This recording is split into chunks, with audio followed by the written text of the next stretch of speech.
अब आपको दिलचस्प खबर दे दूं, कल इमरान खान की नैब में पेशी थी, और कल इमरान खान ने वहां नैब के एहलकारों से पूछा कि क्या इस केस में मैं वादा मुआवजा बन सकता हूं, और उनकी अहलिया समेत सब लोगों के रंग फक हो गए कि ये क्या कह रहे हैं।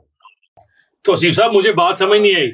आप ये कह रहे हैं कि इमरान खान साहब ने ये कहा नैब की पेशी के वक्त किसी से पूछा होगा कि मैं अप्रूवर बन जाऊं? वो किसके खिलाफ अप्रूवर बनना चाहते हैं? खिलाफ ही। पता नहीं किसके खिलाफ, अब आप ये नोट कर लें और तस्दीक कर लें, किसी में हिम्मत है तो इसकी तरदीद कर दे, इमरान खान तरदीद कर दे। उनकी अहलिया समेत तमाम लोगों के होश उड़ गए जब उन्होंने कहा कि क्या इस केस में मैं वादा मुआवजा बन सकता हूँ।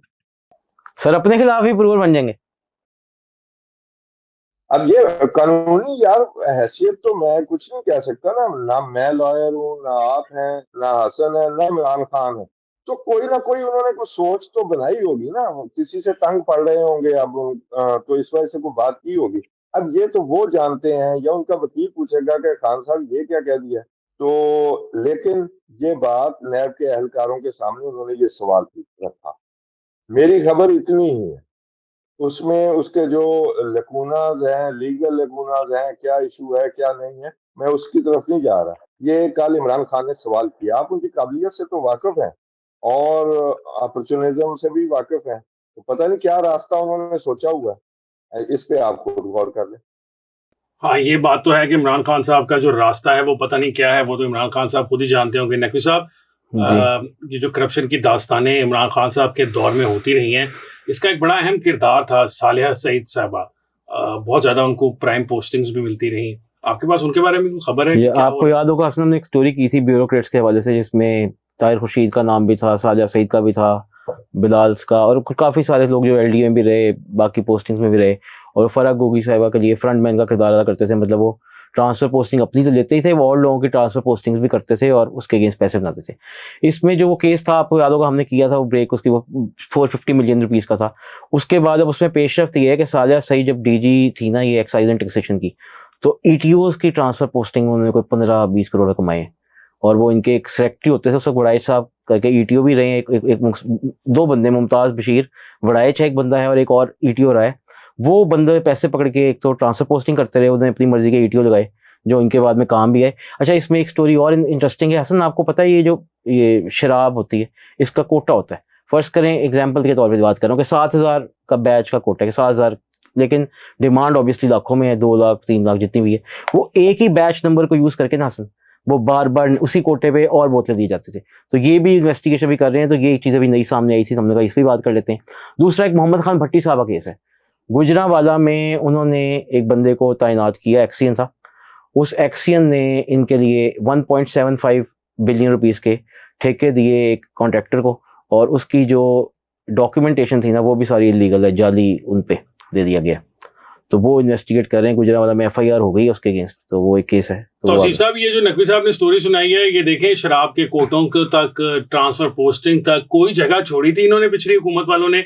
आए तो ये थे, बहुत शफाफ किस्म की तहरीक इंसाफ थी, अकाउंटेबिलिटी की बात करती थी, करप्शन के खिलाफ जिहाद कर रहे थे। अब आप जहां को पत्थर उठाते हैं वहां से करप्शन की हसन, एक बात मैं इसमें ऐड कर दूं, फेक कॉल डिपॉजिट भी से, फेक कॉल डिपॉजिट है, और बाकी चीजें जब चेक की गई है ना, वो सब फेक है। और वो ठेके दिए, इस बंदे का नाम ही मैं आपको बता देता हूँ, ये है तनवीर संधू, ये एक्सियन लगाया था, उसने किया ये लोकल बॉडीज के ठेके थे गुजरांवाला के अंदर। जी तौसीफ साहब, देखें, जब करप्शन शुरू होती है ना टॉप से, तो हर कोई नीचे जो है ना अपना अपना हिस्सा निकालना शुरू कर देता है, फिर वो एक बीमारी की तरह, वायरस की तरह फैलती है। तो उसमें ये कोई हैरानगी की बात नहीं है। लेकिन अभी हसन कह रहे थे ना, फराह गोगी की वो फ्रंटमैन थी, फराह गोगी भी तो किसी की फ्रंटमैन थी, और वो जो फ्रंटमैन थी वो भी किसी का फ्रंटमैन होगा या होगी। तो मैं आपको एक बात बताऊं कि आजम खान के बारे में सुन रहे हैं कि वो अप्रूवर बन जाए, और इमरान खान के बारे में भी सुन रहे हैं, लेकिन डरे उस वक्त से जिस दिन उस्मान बुजदार अप्रूवर बनेंगे।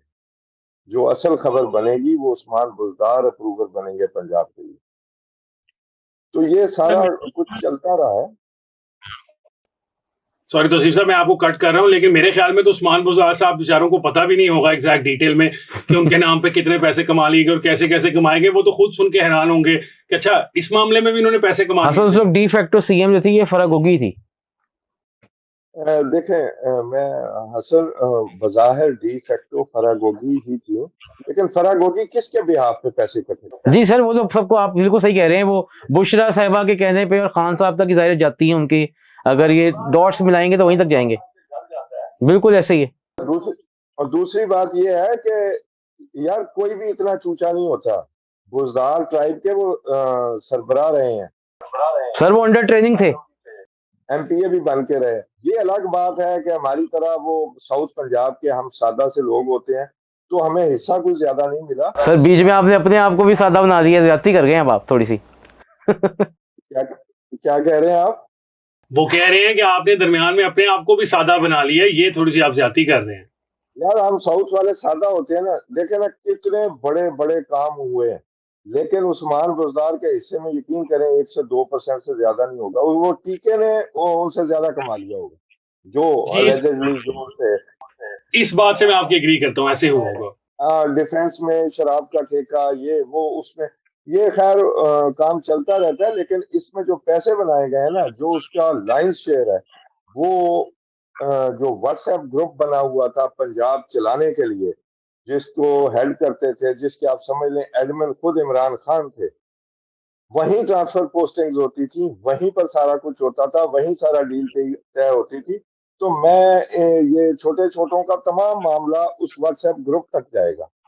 तो देखें क्या बनता है उस्मान बुज़दार सर का। सेक्रेटेरिएट में बोलियां लगती थी सर, ये ताहिर खुर्शीद मीटिंग करता था, वहाँ बोलियां लगती थी ट्रांसफर पोस्टिंग में, सीटों के लिए DPO, RPO, AC, DC, DG, LDA किसको लगाना है, ये सर सबके सबूत इसके भी अभी और सारे ये कोशिश की जा रही है ब्यूरोक्रेट्स को तोड़ने की। आगे आने वाले दिनों में मजीद इंकशाफात होंगे। तो आपकी बात बिल्कुल सही है, ये डॉट सारे फराग होगी और फिर बुशरा साहिबा और एंड तक इमरान था किसान तक जाएगा। बिल्कुल सही बात की आपने।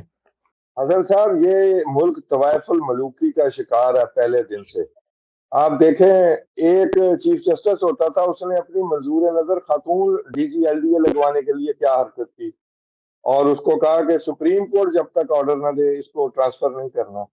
अब क्या क्या हम बातें करें, अभी किसी ने तवज्जो नहीं दी। वो जो शब्बर जैदी थे मुशीर खजाना, उन्होंने क्या बयान दिया है कि जनरल बाजवा ने मुझे कहा प्रॉपर्टी में हमारे टैक्स में हमारे लोग भी आ जाएंगे, और ये स्मगलिंग को मत रोकने की बात करना है, इस पे कोई बात ना करना। मुझे बताएं, एक आर्मी चीफ का स्मगलिंग से क्या ताल्लुक हो सकता है? क्या इंटरेस्ट था? या उसकी कोई तरदीद करे कि ये इस जिम्मेदार ओहदे पर रहने वाले बंदे ने गलत बात की है। और प्रॉपर्टी टैक्स से जनरल बाजवा का क्या इंटरेस्ट हो सकता है? कोई नहीं पूछने वाला। हर किसी ने अपनी अपनी दिहाड़ी लगाई है। आप देखें, वो एक हाउसिंग सोसाइटी जो इस्लामाबाद में थी, उसमें अबसार आलम साहब ने भी कॉलम लिखा। वो कौन थे लोग, वो कौन उन मालकों को घर से उठा के लेके गया? तो किस किस ने क्या क्या नहीं किया, ये आप देखें कि आगे आगे अगले दिनों में क्या क्या सामने आता है।